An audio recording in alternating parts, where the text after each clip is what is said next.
The anime begins with the protagonist, Issei, and his friends talking about how much they want girlfriends to kiss. To sum it up, they enrolled in a school that used to be all girls, thinking they'd have a great time now that it accepts boys. But things aren't as easy as they thought, since they're not exactly handsome. However, not everything is bad, as Issei is being watched by Rias, a waifu with above-average assets who shows a suspicious interest in him. Hours later, while heading home and lamenting his girlfriendless life, Issei is approached by a random waifu who casually asks him to be her boyfriend. Yes, he gets a girlfriend. The next morning, Issei wakes up overjoyed and starts showing off his girlfriend at school like a trophy. Days later, Issei and Amano go on their first date, and everything seems perfect. Not only did he get a waifu overnight, but she also has beautiful assets. But as always, a poor man's joy is short-lived. On their way home, Amano asks Issei for a favor, and out of nowhere she transforms, revealing black wings, and pierces Issei's chest with a red spear. As Issei is about to meet his end, Rias suddenly appears, declaring that Issei will belong to her. The next morning, Issei wakes up thinking it was all a dream, as even his friends don't remember his supposed girlfriend. While watching questionable films with his friends, Issei notices his vision is different and decides to leave. Passing by the park where it all happened, he's pursued by a winged man who throws a spear at his chest, meaning he's about to die again. At the last moment, Rias Gremory arrives with her impressive assets and two other waifus. Hearing her name, the fallen angel soils himself and flees. Issei wakes up with Rias by his side, her assets on display. Casually, she tells him she's a demon. When his mother walks in on the scene, she assumes he's finally found a girlfriend. Rias explains to Issei that she used her magic to heal his wound, but nothing else happened. When Issei arrives at school with the beautiful waifu, his friends immediately call him a traitor. Issei is taken to Rias's club, and instead of worrying, he feels like he's in paradise surrounded by waifus. But the good times end there. Rias explains that they fight against fallen angels, who rebelled against God and were expelled from heaven. They use humans as playthings and attack demons like Rias. The girl who was Issei's girlfriend is one of them. Now, as Rias's servant, Issei is also a demon. Rias gives Issei several flyers to help people summon demons if needed. If successful, Issei might one day have a servant too. Imagining a beautiful servant, he eagerly sets off.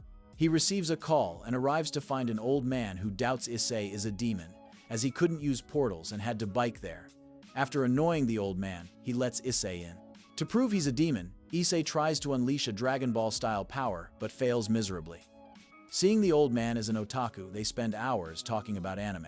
While leaving, Issei is surprised by another fallen angel ordered to eliminate him. Imagining anime power, Issei unleashes a magical gauntlet, disintegrating the angel's clothes, and she flees. Returning, Rias makes him promise not to fight alone again. The next morning, Issei encounters a girl with soft features in a park. Unable to resist, he freaks out. She's a nun, asking for help finding the church. Approaching her, Issei feels strange sensations, obviously because he's a demon. As they part, she introduces herself as Asia. Rias tells Issei the church is a threat to demons, so he should stay away or risk death. Meanwhile, Akano says they've received a contact about a rogue demon luring people to feast on. These demons kill their masters to live independently and become monsters. Arriving, they're attacked by a voluptuous demon who shoots acid from her assets, initiating a brutal battle against the Gremories. Each fights like a chess piece. Yudo cuts like a knight. Kaneko defends like a rook. Akano fights like a queen, enjoying defeating enemies. And Rias finishes the battle as the king. Issei, however, is just a pawn. Honestly, I can't believe this. Issei heads to another call, hoping to finally get a cute servant. Arriving, he finds Fred, a priest who shoots at Issei, wanting to exorcise him. Even using his sacred gear, Issei struggles. Asia arrives, and seeing the people Fred killed to lure a demon, she snaps. When Fred is about to finish the battle, she stops him. The priest goes berserk, tearing her clothes, intending to unite inappropriately, but Issei intervenes. At a crucial moment, Yudo and the Gremories arrive. Rias makes it clear no one enjoys her servant but her. As Issei loses blood, they leave Fred alive and Asia behind. Back at the club, Issei is healed by Rias's assets. She explains some church members are fallen angel slaves doing bad things. Despite this, Issei decides to train to save Asia. Magically, they reunite, ignoring past events, and enjoy the day. She even heals Issei, explaining how she got her powers and joined the church, dreaming of having real friends. The good story ends when Amano, Issei's first girlfriend, appears, revealing she's Asia's master and wants her back. Issei tries to stop her, but she says his sacred gear is dangerous, though he can't use it. As usual, Issei is pierced and loses the battle. To prevent him from meeting God early, Asia flees, facing a ritual that night. Rias refuses to help rescue Asia, telling Issei not to feel weak as a pawn, as his technique uses others' abilities. When she leaves with Akino, Issei decides to act alone. Yuto admires Issei and joins him, with Kaneko following. Arriving, they face Fred, and a battle ensues. Issei uses Kaneko's moves to defeat Fred, who escapes with a flash grenade. Meanwhile, Rias and Akino fight nearby fallen angels, holding them off until Issei resolves the situation. Asia is chained, and they want to steal her sacred gear, leaving her near death. Amano absorbs Asia's power, releasing her into Issei's arms, mocking him for thinking she'd be his girlfriend. Issei flees with Asia, taking her outside the church. Asia, on her last breath, thanks Issei for being her friend and quickly passes away. Amano appears, taunting Issei while using Asia's power. Issei snaps, activating his weapon. To escape, Amano throws spears at Issei's legs, but he removes them effortlessly. His gauntlet becomes a fully metallic arm, and before the angel escapes, he throws her out the window with a powerful blow. Rias arrives, saying she's dealt with everyone and is about to eliminate Amano. She explains Issei's power can evolve to kill a god. Amano tries to feign goodness, but it doesn't work. Rias eliminates her on Issei's order, recovering Asia's sacred gear. Using a piece, she makes Asia her servant, reviving her. The next morning, Issei worries Rias will have another pawn, but she hugs him with her assets, saying he's unique, as she used 8 pieces to make him her servant. The next morning, Issei begins training with Rias, which involves running until he nearly faints and stretching using her assets as weights. Asia arrives and Issei learns she'll live with him. I think there's room for more. Rias convinces Issei's parents that Asia could be a good wife for him. It gets worse when Asia announces at school that she lives with him, causing his jealous friends to freak out. Asia goes on her first contract mission, but fearing an attack, Issei goes in her place. The strange thing is, it's a muscular guy in anime clothes wanting someone to watch shoujo anime with him. Issei declined. The next morning, Issei feels a headache and goes to the school infirmary, waking up with Rias beside him. She promises a free sample of her assets if he completes a mission, and as the eager guy he is, he accepts. On the mission, they find a girl in samurai armor, needing help confessing to a boy. Issei suggests sending a letter, which she does by shooting an arrow into the guy's skull. Luckily, he's a samurai fan like her. When Issei is about to claim Rias's promised reward, Asia interrupts. Days later, Rias says they need servants, which everyone has except Issei and Asia. Before explaining how to get them, Sona, the student council president, arrives, revealing she's a demon from a powerful family. She mocks Rias for having only one pawn. They have a dispute, as Sona also wants a servant for her group. Since only one appears monthly, they decide to compete for it, starting with a tennis match. Otakus enjoy the view of bouncing assets. The match ends in a tie, with rackets and pieces. They decide to settle it with dodgeball. As the game begins, the girls use their powers, nearly destroying the school. Issei takes a hit to his lower parts, but it was worth it, as the Gremory girls win thanks to him. Afterward, they head to the forest where servants appear, and the guide says he'll help Issei find what he wants. Issei thinks he'll get a servant that transforms into a waifu, but instead, he's shown a muscular guy in a dress. Not wanting that, Issei obviously refuses. They then encounter a sprite dragon, which would be perfect for Issei due to his dragon powers. However, it starts raining slimes from the sky, which corrode the girl's clothes. Not being a fool, Issei wants the slime as his servant, but the dragon ends the fun, eliminating the slime and becoming Asia's servant, leaving Issei empty-handed. While spying on the girls, Issei and his friends are crushed by a light tap from Kaneko. Later that night, on his way to the bathroom, Issei encounters Asia in a compromising position. When his mother sees them together like that, she assumes something else is going on. To make matters worse, when he returns to his room, Rias suddenly arrives, wanting something more with him and making a move. At the last moment, a servant from the Gremory family named Grafia arrives, and without explanation, Rias tells Issei to forget what happened. The next day, Rias arrives, revealed to be Rias's future husband. approaching her inappropriately. Rias declares she doesn't want to marry him and won't follow her family's wishes. Grafia forces Rias to participate in a battle where, if she loses, she'll have to marry. Riser shows he has many more servants than her, even kissing one in front of everyone. Issei is outraged by his disrespect and attacks, only to be defeated with a single blow to the stomach. Days later, they go to train, with Issei working hard to increase both his physical strength and magical level. However, with Akino's assets distracting him, Issei struggles to concentrate. Training with Asia, he masters a different ability, tearing clothes, which will be useful. While training with Rias, she explains that Issei can multiply his power several times over in a short period. Testing it, he manages to obliterate a mountain with a single energy blast. Days later, the time finally comes. The game involves invading the opponent's base and being promoted, like a chess game. While everyone sets traps, Asia prepares to heal. Rias asks Issei to lie on her lap, unlocking some of his abilities she had sealed. The action begins, and Rias sends Issei and Kaneko to the gym, where they encounter Riser's servants. Rias asks them to avoid fighting, so Issei uses his perverse technique, leaving their clothes in tatters, and Akino finishes them off.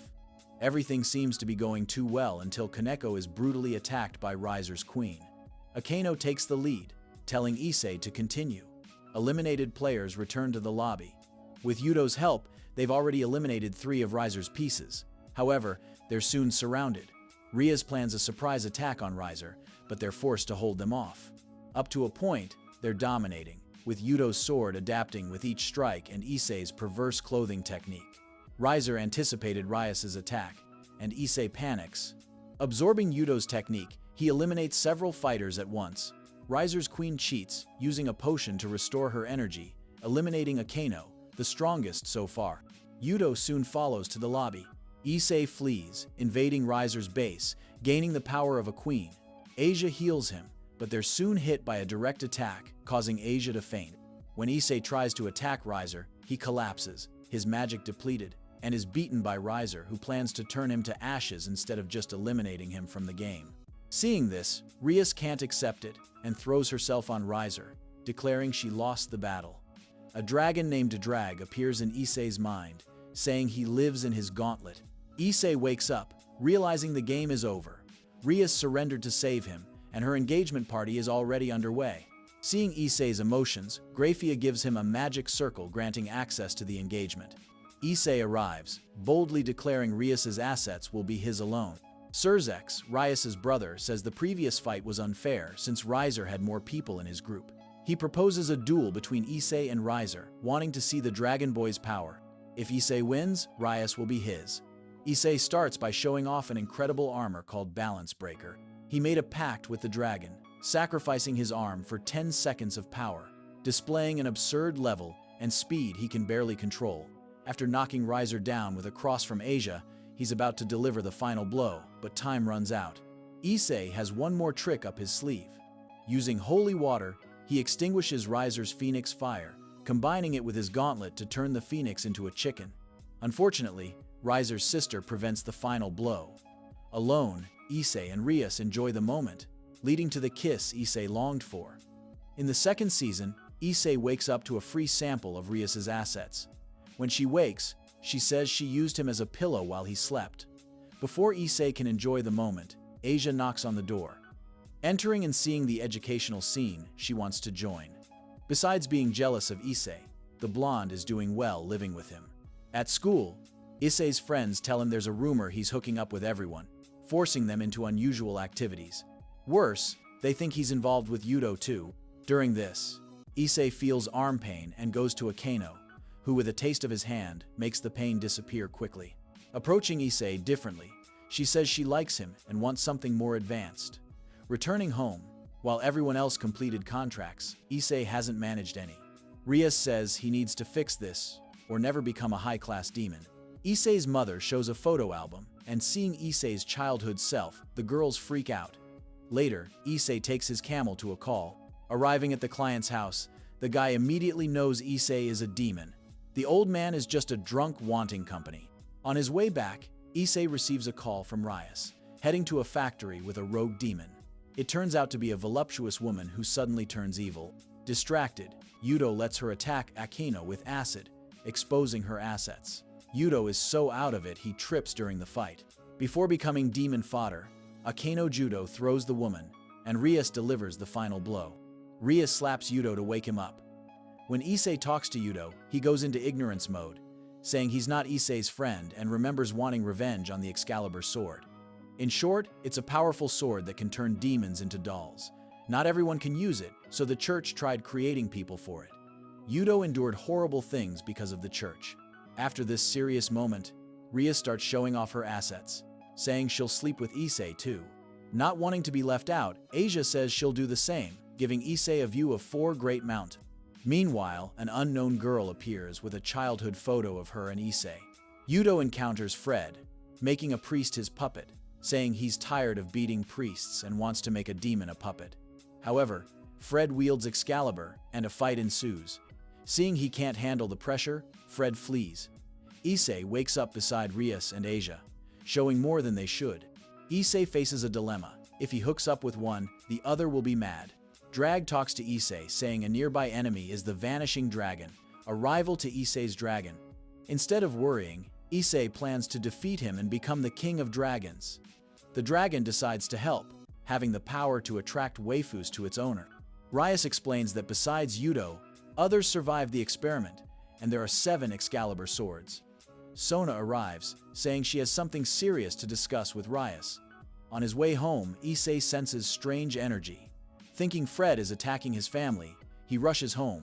Finding the girls from earlier, one introduces herself as Irina, saying she used to play with Issei as a child. As they leave, Rias arrives, more scared than a dog on fireworks night, saying the two know their demons and serve the church. The next morning they visit Rias's club. In short, fallen angels stole the other Excaliburs, and thinking Issei's group allied with them, they want answers. If true, Zenobia says she'll take Rias down right there and asks her not to interfere in the upcoming city war.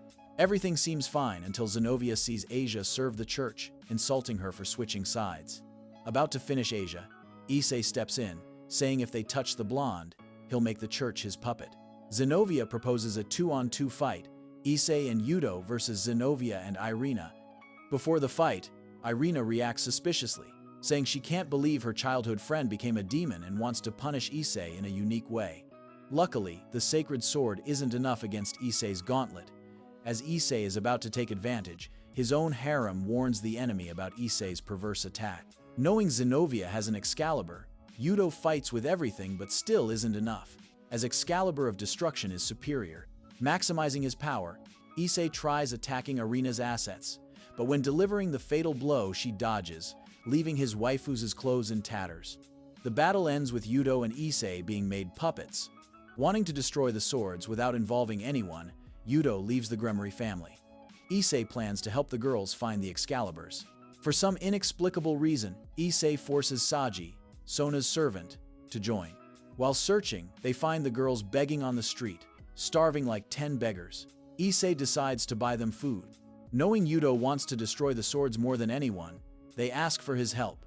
The serious moment ends when Asia wears a maid cosplay, saying she wants to clean Issei for taking a hit in battle. Issei tells her to change, as he's getting excited in a different way. Afterward, Issei receives another call from the friendly old man, but since he needs to join the search for the swords, he declines. Surprisingly, the demons disguise themselves as priests to search for clues. During the search, Fred appears for the umpteenth time. While Issei gathers power to transfer to Yudo, Saji finally does something useful, using his sacred gear to bind Fred. Issei seizes the opportunity, transferring his power to Yudo, who summons more swords than Naruto makes clones, ready to turn Fred into a sieve. But no, because Vali, responsible for testing Yuto and the others, arrives. To make matters worse, the scoundrel tells Fred how to increase the sword's power. Just as he's about to finish Yudo, Zenobia and Irina appear, but the old man orders Fred to retreat. As they flee, Rias and Sona arrive, and despite not being at fault, Saji receives a magical slap for helping Issei. Returning home, Issei finds Asia waiting, wearing only an apron. Rias warns that if she continues, she'll turn into a demon of suspicious acts. Not to be outdone, Rias dresses the same way. Seeing the scene, Issei's nose bleeds profusely. Meanwhile, the church girls pursue Fred and Vali but lose more than Brazil in the World Cup. When Fred tries to take advantage of Irina, a fallen angel appears, telling him to take only what's important. At school, Rias informs Issei that Yudo is missing. While sending familiars to search, they find Irina barely conscious. When Sona orders her servant to take Irina for healing, Fred appears again. As the girls prepare to attack, he says his boss has a message. Kokobile, a fallen angel, announces a sincere brawl will start around the school out of boredom, wanting a war between god, demons, and fallen angels. To make matters worse, Fred has 3 Excalibur swords. Taking advantage, Valper begins a ritual to fuse them. When they try to stop him, Kokobile snaps his fingers, destroying an entire gym. As if that weren't enough, he summons several Cerberus in the battlefield. While the girls attack with everything, Issei must gather energy to empower them for a final blow. With Zenovia's last-minute help, defeating Cerberus one by one with Excalibur, Issei finally boosts Rias and Aquino's power. But when they think they can handle Kokobile, the power difference is still vast. The sword fusion completes, and when Rias tries to stop Kokobile from using it, he attacks with immense energy. To protect her waifu, Aquino takes the hit head-on, falling into Issei's arms. Meanwhile, Yudo seeks revenge on Valper for everything he's done. Kokobile stops him, ordering Fred to use the sword, which proves useless. Despite wielding a powerful sword, Fred is defeated by Issei and Zenovia fighting together. Valper reveals Yudo and the others were mere test subjects. To strengthen the swords, he ended them all, placing their souls in a crystal, boasting about making more. Yudo remembers their suffering, and Valper didn't expect him to absorb everyone's pain, gaining immense power. Yuto, at his peak, summons a mythical sword, while Zenovia calls forth a sacred sword named Durandal. Together, they break Fred's fused sword. When Yudo is about to finish Valper, Kokobile does it instead, considering Valper useless. Confident, Kokobile tells Issei to use his technique to empower anyone to fight him. To show that sugarcane is sweet but not soft, Issei maximizes his power, transferring it to Rias, who transforms more impressively than Goku. Wasting no time, she attacks Kokobile with everything. The demon shows that his ugliness matches his power, taking the energy head-on. Aquino steps up, attacking Kokobile, who acknowledges her as the daughter of a fallen angel. Aquino rejects the comparison, feeling only disgust, as she's indeed the daughter of a fallen angel. Since none of their attacks suffice, Zenovia and Yudo decide to act as bait, trying to hold off the villain while Yudo gathers power for a final strike. Even wielding the strongest swords on Earth, Kokobile handles them effortlessly. Yudo, enraged, unleashes a flurry, using 3 swords to finally make Kokobile bleed. The villain laughs maniacally, revealing that in the last great war, God died in battle. To prevent chaos, angels lie to humans, claiming he's alive, with Archangel Michael taking his place. After this crucial revelation, Issei dismisses it, maximizing his power, declaring he won't let anyone hinder his dream of becoming the king of dragons. To sway him, Kokobile offers Issei as many waifus as he wants if he allies with him. Tempted, Issei is stopped by Rias, promising something special if he wins. Overjoyed, Issei's gauntlet unleashes immense power, delivering an anime-worthy punch to the villain's face. As Kokobile prepares to counterattack, a light appears in the sky. It's the Vanishing Dragon, the white dragon D-Drag mentioned earlier. With incredible speed, he turns the villain into a puppet, reducing Kokobile's power to 0 with a mere gesture. Instead of thanking him for defeating Kokobile, Issei is furious, as he won't get to enjoy Rias's assets. Yuto returns to the Gremory family. Days later, Zenovia appears at the club, now a demon, as God is no longer alive. She's become a knight of the Gremory family. Irina decides to stay with the church. Days later, while Issei plays PlayStation 2 with the friendly old man, the man reveals himself as Azazel, leader of the fallen angels. He was on Earth to see if Kokobile would go rogue and sent the white dragon to deal with him. He's also interested in Issei's gauntlet. Later, Issei tells Rias, who pulls him between her assets, promising to protect him. Days later, they decide to go to the pool.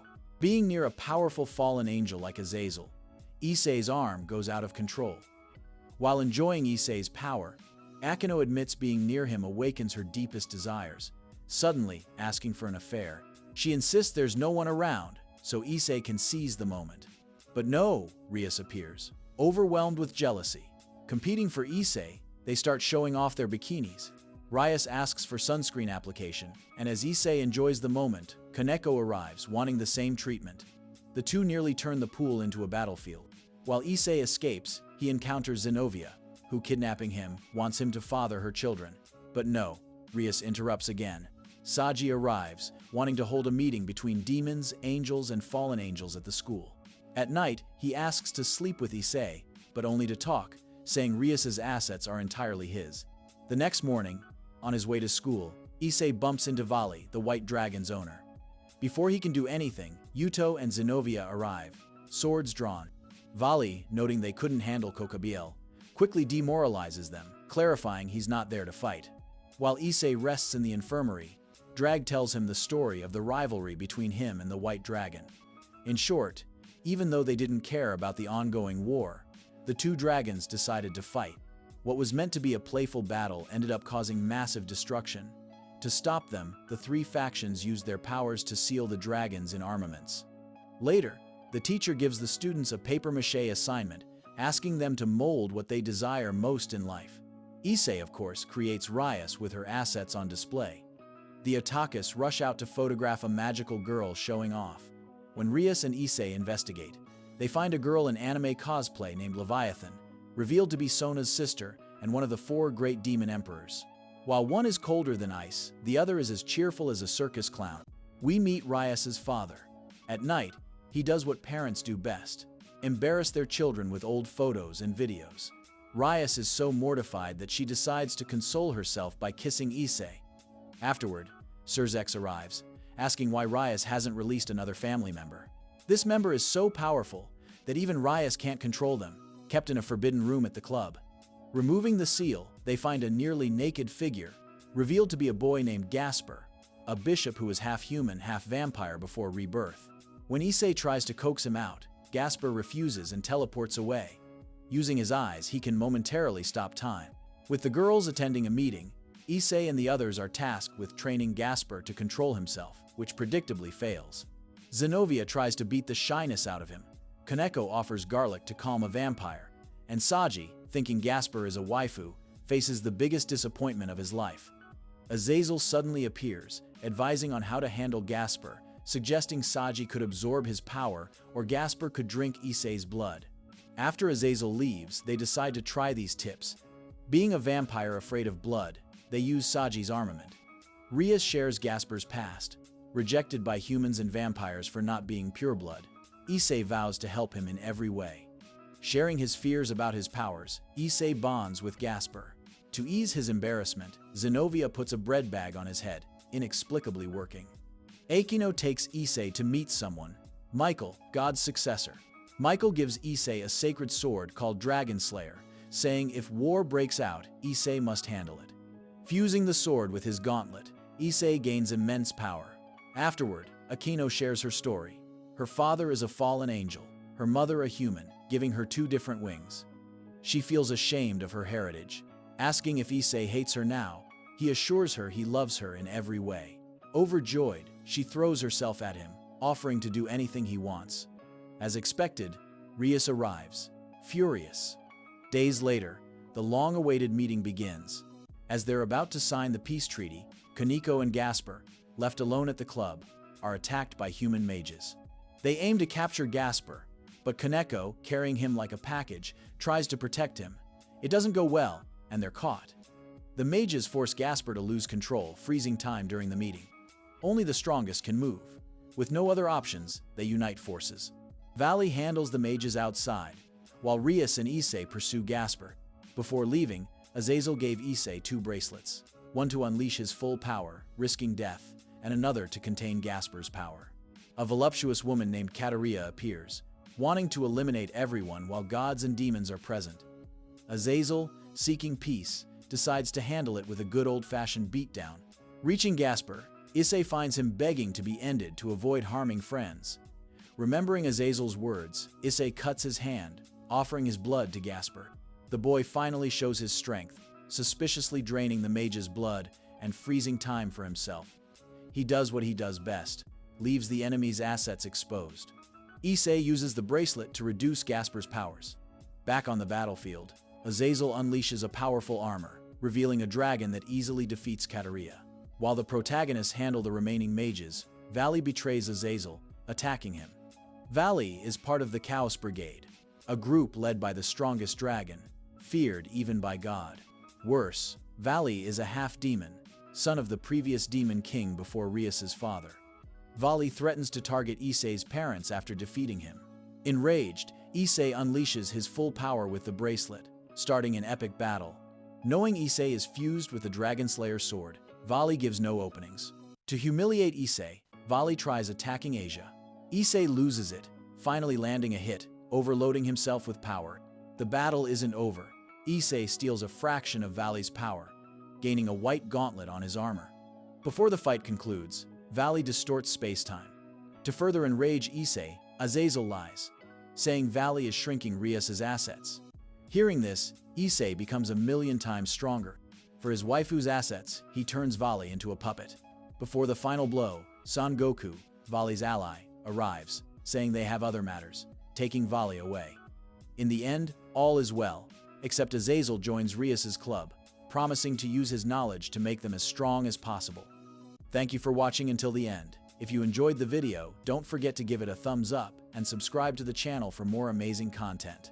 Comment the secret phrase Dragon Power to show you're a true fan.